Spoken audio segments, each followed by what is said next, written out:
شیخ محمد ابراہیم ذوق کے متعلق مختلف آراء و خیالات۔ شیخ محمد ابراہیم ذوق کو مولانا محمد حسین آزاد نے اردو نظم کا خاتم قرار دیا ہے۔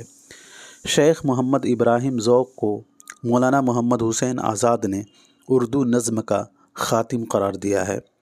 اگین مولانا محمد حسین آزاد کا قول ہے کہ نظم اردو کی نقاشی میں مرزا موصوف یعنی مرزا محمد رفیع سودا نے قصیدے پر دستکاری کا حق ادا کر دیا۔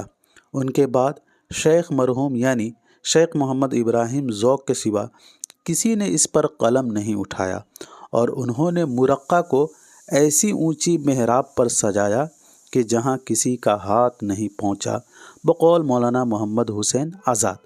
نظم اردو کی نقاشی میں مرزا موصوف یعنی مرزا محمد رفیع سودا نے قصیدے پر دستکاری کا حق ادا کر دیا۔ ان کے بعد شیخ مرحوم یعنی ذوق کے سوا کسی نے اس پر قلم نہیں اٹھایا، اور انہوں نے مرقع کو ایسی اونچی محراب پر سجایا کہ جہاں کسی کا ہاتھ نہیں پہنچا، بقول مولانا محمد حسین آزاد۔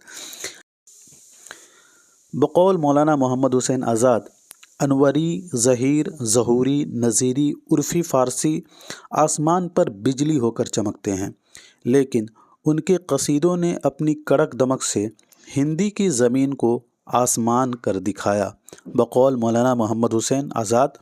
انوری، ظہیر، ظہوری، نظیری، عرفی فارسی آسمان پر بجلی ہو کر چمکتے ہیں، لیکن ان کے قصیدوں نے اپنی کڑک دمک سے ہندی کی زمین کو آسمان کر دکھایا، بقول مولانا محمد حسین آزاد۔ ڈاکٹر اعجاز حسین کا قول ہے شیخ محمد ابراہیم ذوق کے تعلق سے، قصیدہ گوئی میں ذوق کا پایہ بہت بلند ہے۔ مرزا محمد رفیع سودا کے بعد اس صنف شاعری کے معیار کو قائم رکھنے میں انہوں نے بڑی قابلیت سے کام لیا، بقول ڈاکٹر اعجاز حسین۔ قصیدہ گوئی میں ذوق کا پایہ بہت بلند ہے۔ سودا کے بعد اس صنف شاعری کے معیار کو قائم رکھنے میں انہوں نے بڑی قابلیت سے کام لیا، بقول ڈاکٹر اعجاز حسین۔ امداد امام اثر کا قول ہے کہ مرزا محمد رفیع سودا کے بعد قصیدہ گوئی میں شیخ ابراہیم ذوق کا نمبر ہے، مگر ان دونوں شاعران نامی میں پہاڑ اور ٹیلے کا فرق ہے، بقول امداد امام اثر۔ مرزا رفیع سودا کے بعد قصیدہ گوئی میں شیخ ابراہیم ذوق کا نمبر ہے، مگر ان دونوں شاعران نامی میں پہاڑ اور ٹیلے کا فرق ہے، بقول امداد امام اثر۔ سید احمد خان کا قول ہے کہ غزل اور قصائد سے دفتر دفتر ہے اور ہر شعر انتخاب، بقول سید احمد خان صاحب اثار الثنا دید۔ غزل اور قصائد سے دفتر دفتر ہے اور ہر شعر انتخاب ہے۔ اگین سید کا قول ہے کہ مشق سخنوری اس درجہ کو پہنچی ہوئی ہے کہ کوئی بات اس صاحب سخن کی پیرائے بیان سے معرّہ نہ ہوگی، بقول سید احمد خان۔ مشق سخنوری اس درجہ کو پہنچی ہوئی ہے کہ کوئی بات اس صاحب سخن کی پیرائے بیان سے معرّہ نہ ہوگی، بقول سید احمد خان۔ مولوی کریم الدین احمد کا قول ہے کہ آمد مضامین برجستہ کی اس قدر اس کو حاصل ہے کہ کسی شاعر کو آج تک نہیں ہوئی ہے، بقول مولوی کریم الدین۔ بقول مولانا الطاف حسین حالی، کوئی شاعر جس نے قصیدے میں کمال بہم نہیں پہنچایا وہ مسلم الثبوت نہیں سمجھا گیا۔